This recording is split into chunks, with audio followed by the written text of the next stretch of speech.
Maple Ridge Estates had been my home for 15 years. I purchased the corner lot specifically for the extra yard space where I could plant trees and watch them grow alongside my family. The neighborhood was typical suburban America, matching mailboxes, similar house designs, and the inevitable homeowners association that ensured our community maintained its picture-perfect appearance. Our HOA had always been reasonable. The annual dues were manageable, and the rules made sense for the most part. No broken-down vehicles in driveways. No bright purple house paint without approval. No fences exceeding 4 feet in height. The guidelines preserved property values and kept things looking nice. I served on the board myself for 3 years, so I understood the balance between individual freedom and community standards. The trouble began last spring when Patricia Winters was elected to the board. I had only met her once at a community barbecue, where she commented that my yard had potential if properly landscaped. Her tone suggested my current landscaping failed to meet her standards, but I brushed it off as casual conversation. Patricia had moved from an upscale neighborhood across town and quickly established herself as someone who had experience with proper HOA management. At her first meeting as a board member, she proposed 17 new regulations, from standardizing mailbox heights to restricting the types of flowers residents could plant. Most were voted down, but her determination was clear. The first official notice came on a Tuesday. A white envelope with the HOA logo arrived in my mailbox, citing concerns about my oak trees dropping leaves onto the common walking path that ran behind my property. The letter requested that I trim back any branches extending beyond my property line and clear fallen leaves more frequently during autumn months. I complied immediately. That weekend, I rented a pole saw and spent hours carefully trimming the branches that extended over the path. I even spoke with my adjacent neighbors to make sure they were satisfied with the work. They seemed confused by my concern, saying they had never had any issues with my trees. In fact, they appreciated the shade they provided during afternoon walks.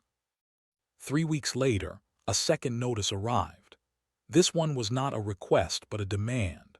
The letter stated that my trees were now classified as obstructions to community views and required significant cutting back. At least 30% of the canopy needed to be removed. The letter cited an obscure bylaw about view preservation that I had never heard of during my time on the board. I called the HOA office immediately and spoke with the secretary, Martha, who had worked there for years. "This is strange," she admitted quietly. "That bylaw was rarely enforced, but Patricia has been bringing up several older rules lately." Then came the certified letter. I had to sign for it at the door, which immediately set off alarm bells in my mind. With growing dread, I opened the envelope at my kitchen table. The formal letterhead in cold language hit me like a physical blow. Final notice, removal required. The letter demanded complete removal of all 3 oak trees within 14 days, citing them as non-compliant vegetation exceeding height restrictions and creating excessive debris on community property. I walked outside, letter in hand, and looked up at the magnificent trees that had provided shade and joy for my family for 15 years. My fingers gripped the paper so tightly it crumpled at the edges. The trees had been saplings when we moved in, barely taller than my son.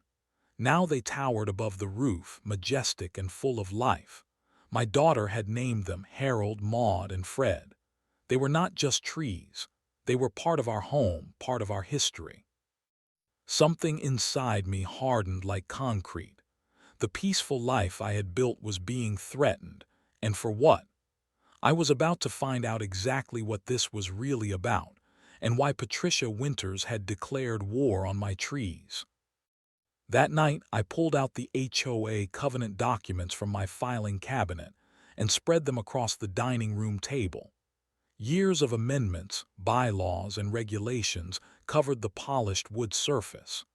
I had kept every document since moving in, a habit from my days as a paralegal before I switched careers. If there was something about view preservation or height restrictions for established trees, I would find it. 3 hours and 2 cups of coffee later, I found nothing that justified removing healthy, established trees. The original covenant mentioned height restrictions for new plantings, but specifically exempted existing vegetation. My trees predated the current HOA leadership by over a decade. There was nothing about view preservation at all. The next morning, I called James Chen, a friend who still worked at my former law firm. The letter references Community Regulation 537, I told him. But that section deals with satellite dish installations, not trees. Sounds like someone is banking on you not checking the actual rules, James replied. Classic intimidation tactic. They cite something that sounds official, hoping you will just comply without verification. That afternoon, I decided to visit the county record's office. Something did not add up, and I needed more information. The clerk helped me locate all permits filed by the HOA in the past year. Hidden among routine maintenance approvals was something interesting. A permit application for landscape renovation along Sunset Ridge, the street directly behind my property, where Patricia Winters happened to live. The contractor listed on the application was Winters Landscaping LLC. I asked the clerk for information about this company and discovered it was registered to Robert Winters, Patricia's husband. The plot thickened. The application included a note about removing view obstructions with a map that clearly marked my trees. The monthly HOA meeting could not come soon enough. I arrived early, documentation in hand, ready to present my case. The community room at the local library was half filled with residents, most looking bored or scrolling through phones. Patricia sat at the board table, perfectly coiffed hair and a blue blazer giving her an air of corporate authority.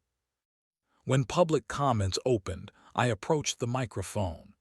I am here to appeal the removal order for the oak trees on my property, I began, my voice steadier than I expected. These trees are healthy, established, and exempt from height restrictions according to our original covenant. Patricia cut me off before I could continue.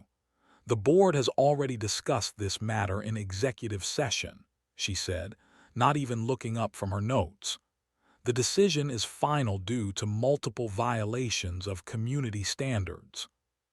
What violations exactly? I pressed. I have reviewed all applicable bylaws and found nothing. Your trees block community views, create excessive debris, and their root systems potentially threaten common area sidewalks, she interrupted.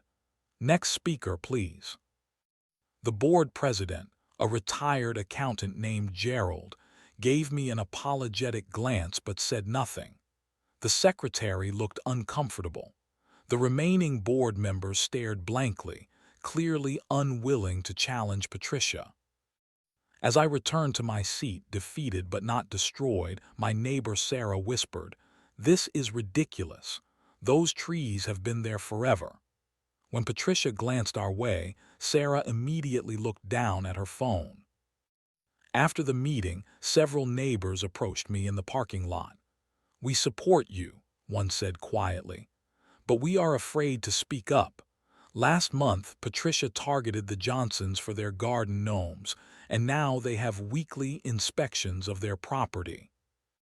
Another neighbor, Richard, a retired postal worker who had lived in the community since it was built, pulled me aside. "Listen, there is more happening here than you know. Patricia has been pushing several homeowners to use her husband's landscaping company. Those who refuse suddenly find themselves in violation of some obscure rule." That night, I spread all my evidence across the dining room table, the permit applications, the company registration, the covenant documents, and meeting minutes from the past year. A pattern emerged.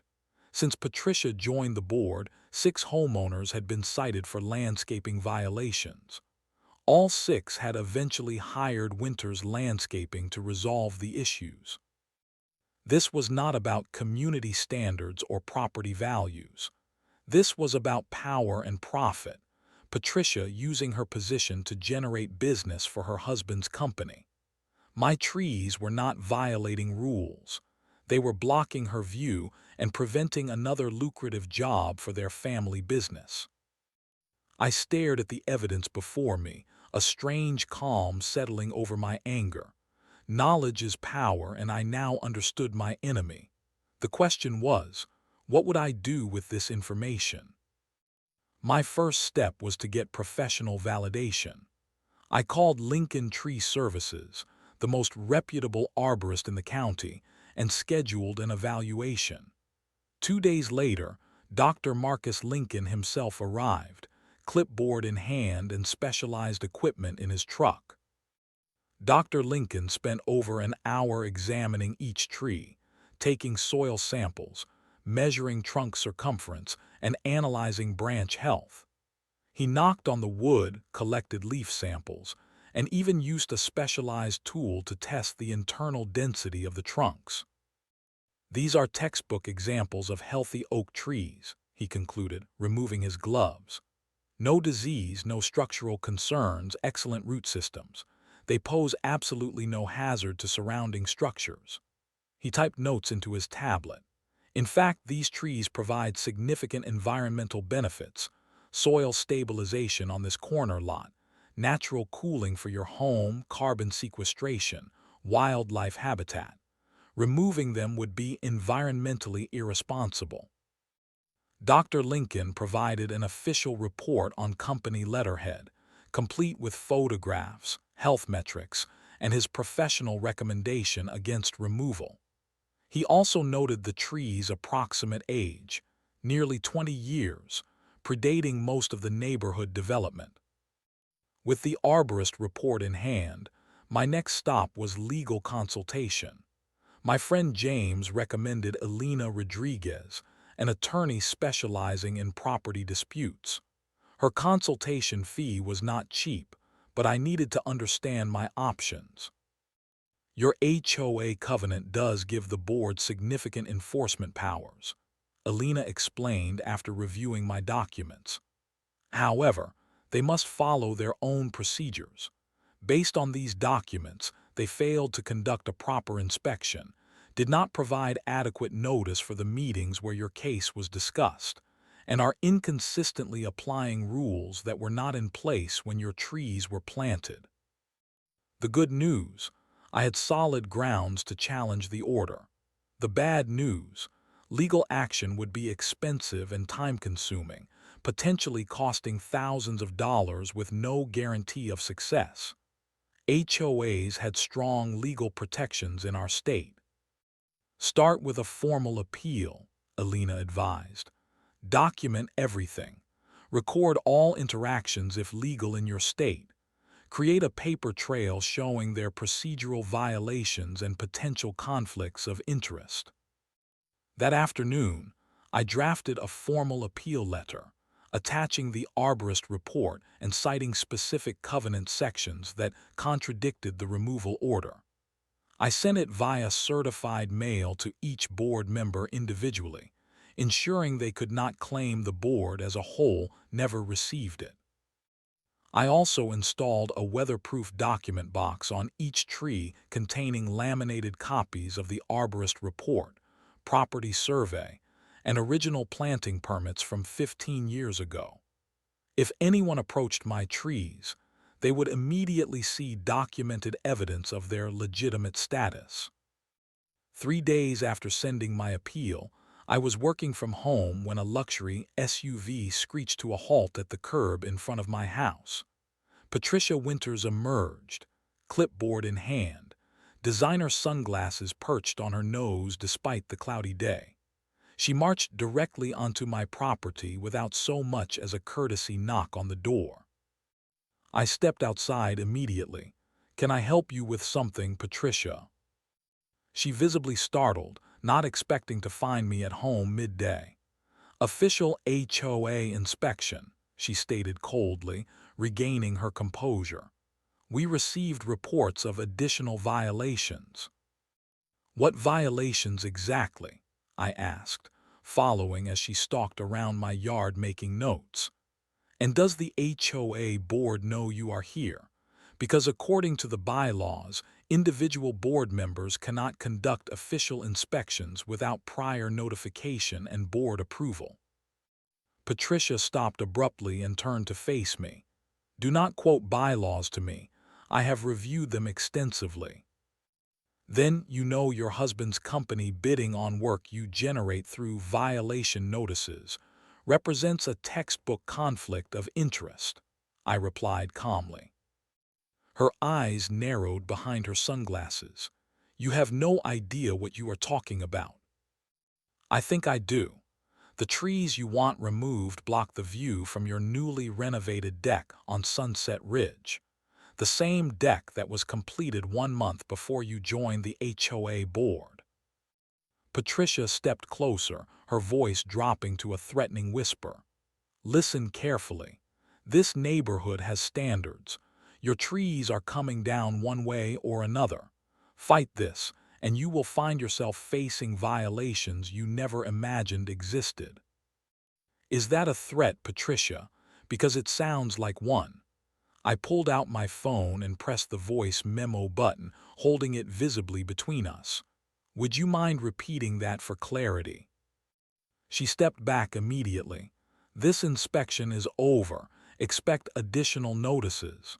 She turned sharply and marched back to her vehicle.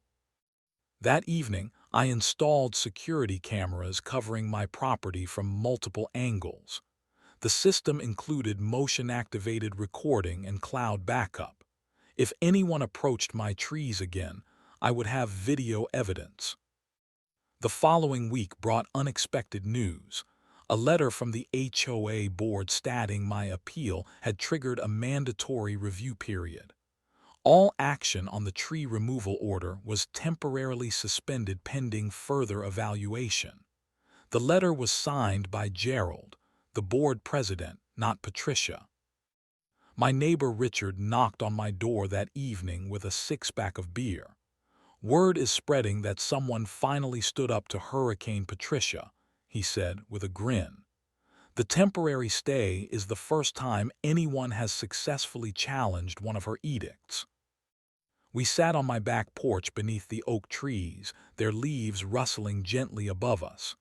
This was just the beginning, we both knew.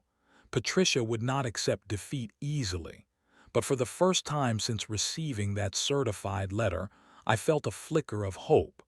The battle lines were drawn, and I had won the first skirmish. As Richard left, he turned back at the gate. "Be careful," he warned. "Patricia does not fight fair." When the Andersons challenged her about their fence height last year, they suddenly received violations for everything from improper garbage can storage to unapproved mailbox color. She will retaliate. I nodded, understanding the war was just beginning. But now I had allies, evidence, and most importantly, the determination to protect my trees and expose the corruption rotting our community from within. The retaliation began exactly as Richard had predicted. 3 days after my temporary victory, a new violation notice appeared on my door, not mailed, but taped prominently where neighbors could see it. The bright orange paper cited lawn height exceeding 3.5 inches in multiple areas. I immediately measured my grass with a ruler, documenting with photographs that showed the lawn nowhere exceeded the 3.5-inch limit. I submitted my evidence through the HOA online portal and received an automated response. "Violation under review." 2 days later, another notice appeared, this time citing improper trash receptacle placement. The citation claimed my garbage cans were visible from the street for more than 12 hours after collection. I had been at work and returned home at 6, 6:30 p.m., exactly 10 hours after morning collection. Each day brought new, increasingly absurd violations. My mailbox was suddenly non-compliant despite being the original model installed by the developer. The flowers in my garden beds were unapproved varieties. The welcome mat at my front door was excessive in size by 1.5 inches. With each citation came a fine, $50 for the first offense, $100 for the second, escalating with each subsequent violation. Within 2 weeks, I had accumulated over $1,200 in penalties, all for infractions that either did not exist or had never been enforced in the neighborhood's 15-year history. I documented everything meticulously: photographs, timestamps, measurements, and copies of the original HOA guidelines, showing these standards were being arbitrarily applied or simply fabricated. I filed formal disputes for each violation, which temporarily suspended the fines but required significant time and effort. The impact extended beyond financial burden. My 10-year-old daughter Emma stopped inviting friends over, uncomfortable with the constant drive-bys and obvious photography of our home. "Dad, that lady in the blue car is taking pictures of our house again," she reported one Saturday morning, peeking through the blinds instead of playing outdoors as she normally would. "It is okay, sweetie," I assured her, though my stomach twisted with anger. Some grown-ups just take their jobs too seriously. "But why does she only take pictures of our house? Callie says nobody takes pictures of their yard." I had no good answer that would not frighten her further. My 14-year-old son Jake was more direct in his assessment. "This is harassment, Dad," he stated flatly after finding yet another violation notice. "My civics teacher says there are laws against this kind of targeted enforcement." Even our dog Rusty seemed affected, growing agitated whenever vehicles slowed in front of our property. The yard that had once been our family sanctuary had become a fishbowl, constantly under hostile surveillance. The anonymous notes began appearing in our mailbox, not sent through official postal service but slipped in quietly. "Trees or fines, your choice," read one. Another stated, "Problematic homeowners eventually move." None were signed, all were printed from a computer, and the security cameras never caught who delivered them. At the next HOA meeting, I tried to raise the issue of targeted enforcement, but was cut off before I could speak. "This meeting will address only agenda items," Patricia announced, having somehow been appointed meeting chair despite Gerald's position as board president. My concerns were not on the agenda, and no open comments period was scheduled. After the meeting, Gerald approached me in the parking lot, speaking quietly. "Look, I know what is happening is wrong, but my hands are tied. Patricia has convinced 3 other board members to vote as a block on everything. I am effectively powerless." "How can that be? You are the president," I pressed. Gerald looked exhausted. "They called an emergency session last week when I was out of town for my daughter's wedding.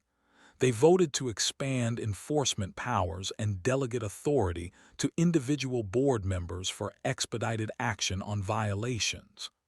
Patricia is now the enforcement committee chair with unilateral citation authority."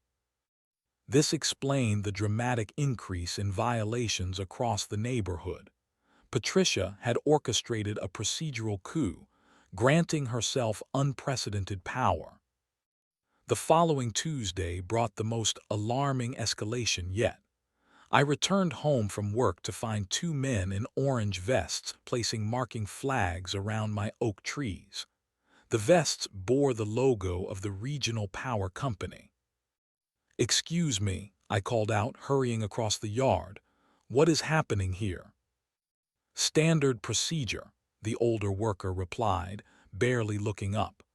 These trees have been reported as potentially interfering with power lines.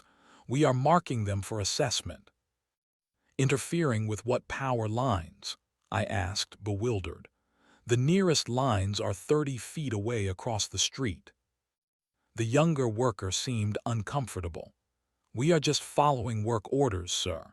Someone reported these trees as hazards to utility infrastructure. I asked to see the work order. After some hesitation, the older worker showed me a tablet with the digital form. The reporting party was listed as Winters, P, with a priority classification of urgent safety hazard. These trees have been here for 15 years, I explained. They have never been flagged as utility concerns before.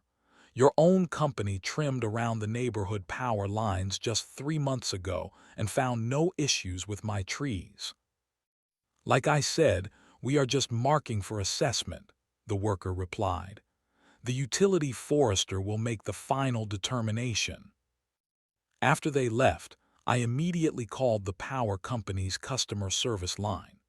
After navigating the automated system and waiting on hold for 47 minutes, I finally reached a supervisor who confirmed that no actual utility forester had assessed my trees as hazards.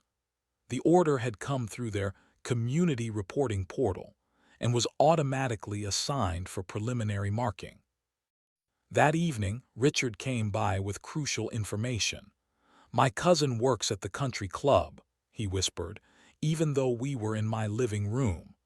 "Patricia and her husband had dinner there last night with Gregory Simmons." "Who is Gregory Simmons?" I asked. "Regional manager for the power company," Richard replied. "Their kids go to the same private school. They have been friends for years." The conspiracy had widened beyond the HOA.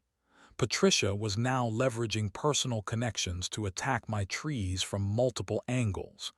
If the HOA route failed, she would try to have them removed as utility hazards. If that failed, what would come next? I stood at my kitchen window that night, watching the security camera feeds on my tablet. The orange marking flags around my beloved trees glowed eerily in the infrared night vision mode. The walls were closing in. Something had to give, either my trees or Patricia's campaign against them. I was not going to let it be my trees. Sometimes to win a war, you must appear to lose a battle. This military wisdom came to mind as I formulated my counter-strategy. If Patricia expected resistance at every turn, I would give her the opposite, apparent surrender. I contacted 3 tree removal companies and scheduled conspicuous appointments for estimates. Each time, I made sure to be outside discussing the work when neighbors were most likely to observe. I asked loud questions about removal processes and equipment needs. I even took measurements and photographs, looking appropriately resigned to the inevitable. Word spread quickly. Sarah texted me, "Heard you are cutting down the trees. So sorry you had to give in." Richard called, concerned I had abandoned the fight. I gave vague, non-committal responses, letting the neighborhood grapevine carry the message to Patricia that I had been broken. Behind this facade of defeat, I worked meticulously on building my case. Every violation notice, every procedural irregularity, every conflict of interest was documented and organized chronologically. The dining room became my war room, walls covered with evidence and timelines. I hired a professional surveyor to definitively establish my property lines. The results were illuminating. The area where my trees stood was actually set back further from HOA common areas than the official plat maps indicated. A recording error from 15 years earlier had never been corrected. This meant the HOA had even less jurisdiction over my trees than previously thought. The surveyor discovered something else significant. The easement Patricia claimed gave the HOA authority over my trees actually belonged to the county, not the HOA. The HOA had been enforcing rules on land where they had no legal authority. This was the crack in their armor I needed. My most unexpected ally emerged when I least expected it. Richard mentioned that his neighbor Judge Reynolds, 3 doors down from me, had successfully fought an HOA battle years earlier. I knew Thomas Reynolds by reputation, a retired circuit court judge with a formidable legal mind, but had never spoken with him directly. I gathered my courage and knocked on his door one Saturday morning. Judge Reynolds was gardening, his hands covered in soil, when he answered. "I have been wondering when you would come see me," he said with a knowing smile. "The tree situation has been the talk of the neighborhood." For 3 hours at his kitchen table, Judge Reynolds reviewed my documentation, asked pointed questions, and shared his own experiences. "Patricia made a critical error," he noted, tapping the survey results. "She is exerting authority where none exists, but more importantly, she has violated the HOA's own procedural requirements for enforcement actions." He explained that HOAs derive their power from proper procedure. Without following their own rules to the letter, their enforcement actions become invalid. They must hold properly noticed hearings, maintain accurate records, apply rules consistently, and avoid conflicts of interest, he explained. "Your documentation shows they have failed on all counts." Judge Reynolds introduced me to another crucial concept: derivative action. As a member of the HOA who has suffered specific injury from improper board actions, you have standing to bring legal action not just against the HOA, but on behalf of all members against the specific board members who breached their fiduciary duty. This was the nuclear option: legal action that could hold Patricia personally liable for her actions. But I needed more evidence of explicit misconduct, not just procedural violations. I placed a sign in my front yard: "Tree removal scheduled, June 15th. Within hours, Patricia drove by, slowing to take photographs. I waved pleasantly, the perfect image of a defeated homeowner. That evening, I received an email from Martha, the HOA secretary, confirming that all outstanding violations against my property would be reassessed following the tree removal. Inside my home, the evidence wall grew. I created spreadsheets documenting the financial relationships between board members and service providers. Patricia's husband's company had received over $78,000 in HOA contracts since she joined the board. Other board members who voted with her had similar conflicts. One owned shares in the property management company. Another had a son employed by the pool maintenance contractor. I filed Freedom of Information Act requests for all communications between the power company and HOA regarding utility easements. Judge Reynolds connected me with a friend at the county recorder's office who helped identify discrepancies between claimed easements and actual property records. As the scheduled tree removal date approached, I maintained my appearance of compliance while finalizing my counter-strategy. The tree service company was actually coming, but not for the reason Patricia thought. I had hired them for a legitimate purpose that would become clear on the appointed day. Patricia drove by my house the evening before the scheduled removal, her satisfaction evident in her smug expression. Little did she know that the predator had become the prey. Tomorrow would change everything. June 15th dawned clear and bright. By 7:00 a.m., the Lincoln Tree Service trucks pulled into my driveway, 2 large vehicles with wood chippers and equipment. Dr. Lincoln himself arrived in a separate company pickup truck. Neighbors peeked through windows, some not even bothering to hide their observation from front porches and yards. I had positioned my security cameras perfectly, one aimed at the street to capture vehicles, one covering the front yard interaction area, and one focused specifically on the property boundary where I expected Patricia to appear. All fed to cloud storage and my phone in real time. By 7:30 a.m., a small audience had gathered. Richard pretended to retrieve his newspaper while watching. Sarah walked her dog past my house for the third time.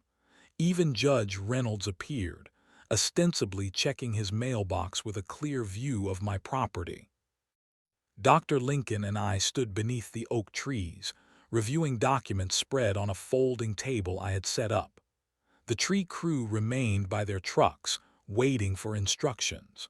Right on cue, a power company vehicle arrived, parking across the street. A man in an official uniform stepped out, not one of the workers who had marked my trees, but someone with a more authoritative presence. "Mr. Wilson," he called, crossing toward us. "I am Thomas Rivera, District Utility Forester. I understand there is some question about these trees." "Thank you for coming, Mr. Rivera," I replied, shaking his hand. This meeting had taken considerable effort to arrange, requiring multiple calls to supervisors and finally an official request through the Public Utility Commission. "These trees were incorrectly marked as utility hazards," I explained, showing him the documentation. "They are well outside the standard clearance zone for power lines. I requested an official assessment to clear up any confusion." Mr. Rivera nodded, reviewing my documents and comparing them to his tablet information. "I see the issue. The complaint came through our public portal rather than from our assessment team. Let me take some measurements to make this official." As he worked, the distinctive sound of Patricia's luxury SUV approached. She parked across the street, emerging with her ever-present clipboard and an expression of triumph. She walked briskly toward us, her heels clicking on the sidewalk. "Good morning," I called pleasantly. "Perfect timing, we were just discussing the trees." Patricia's eyes darted between the tree service trucks, Mr. Rivera in his utility company uniform, and Dr. Lincoln with his arborist credentials visible on his shirt. Her expression faltered momentarily before she regained her composure. "I see you are finally complying with the HOA directives," she stated, a note of satisfaction in her voice. "It is good to see someone taking community standards seriously." This was the moment I had carefully orchestrated. I gestured to the folding table where I had arranged several document folders, each color-coded and labeled. "Actually, there has been significant confusion about these trees that needs clarification," I began. "Mr. Rivera from the utility company is here to officially document that these trees pose no hazard to power lines and are well outside the utility easement." Mr. Rivera nodded, still taking measurements. "Preliminary assessment shows these trees are approximately 32 feet from the nearest power line, well beyond our 20-foot clearance requirement." I opened the first folder. These are the updated property surveys showing the actual boundaries of my lot compared to HOA common areas. You will notice the discrepancy between the original plat and the corrected measurements. Patricia frowned, barely glancing at the documents. "Property lines are irrelevant. The HOA has authority over exterior appearances regardless of exact boundaries." "That brings us to the second folder," I continued smoothly, opening the blue one. "These documents from the county recorder's office confirm that the easement the HOA has been claiming authority under actually belongs to the county, not the HOA. The county has confirmed they have no issues with these trees." Other neighbors had drawn closer, now openly watching the interaction. Patricia's face flushed with anger as she realized this was not the simple tree removal she had expected. "None of this matters," she snapped. "The board has made its decision. These trees are coming down today." I opened the third folder, the red one. This contains the official arborist report from Dr. Lincoln certifying these trees as healthy, structurally sound, and posing no hazard to surrounding properties. It also documents their environmental benefits to the community. Dr. Lincoln stepped forward. I stand by my professional assessment. Removing these trees would provide no safety benefit and would actually create negative environmental impacts for the surrounding properties. Patricia's composure broke. I do not care what your hired expert says. Those trees are coming down today. They violate HOA standards and block community views. Whose view exactly? I asked calmly. Community views, she repeated, her voice rising. The board has determined that the trees block the view from your recently renovated deck on Sunset Ridge. I finished for her. The renovation that was completed 1 month before you joined the board and began targeting these specific trees. Patricia stepped closer, finger pointing at my face. You will remove these trees today or face thousands in additional fines. I do not care about surveys or reports or utility easements. As enforcement chair, I am ordering these trees removed immediately. The neighbors gasped at her outburst.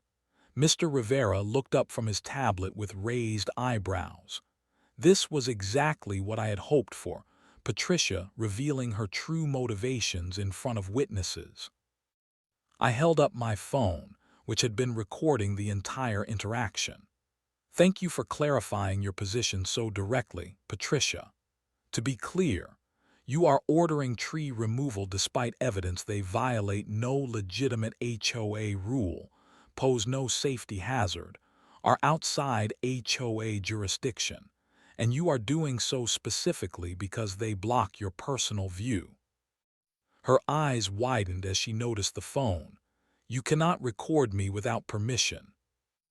Actually, in this state, single-party consent is all that is required for recording conversations. Judge Reynolds interjected, stepping forward from the gathering crowd. And as this conversation is taking place in public, there is no expectation of privacy. Patricia looked around, suddenly aware of the audience that had gathered. Her authority was evaporating in real time. The tree service is indeed here today, I confirmed. But not to remove the trees. They are here to conduct official pruning consistent with proper arboricultural standards, document their health for the record, and provide expert testimony if needed for the board hearing next week. The power line had been cut, not my beloved trees but Patricia's illegitimate line of authority. As she stormed back to her vehicle, the neighbors began to applaud. The annual HOA meeting was scheduled for the following Tuesday evening at the community center. Typically, these meetings attracted perhaps 20 residents out of the 165 homes in Maple Ridge Estates. Most homeowners preferred to sign proxy forms rather than attend in person. Not this time. I arrived 30 minutes early to find the parking lot nearly full. Inside, extra chairs were being unfolded and arranged in rows as residents continued to stream in. By the official start time, people were standing along the walls, every seat taken. Patricia and the other board members sat at the front table, visibly uncomfortable with the unprecedented turnout. Gerald, still technically the board president, called the meeting to order with a nervous glance at the crowd. When the agenda reached new business, I approached the podium with a USB drive and a stack of handouts.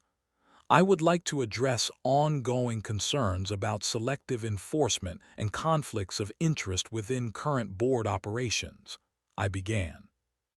Patricia immediately objected, but the murmurs from the crowd made it clear interrupting would not be well received. Gerald allowed me to continue.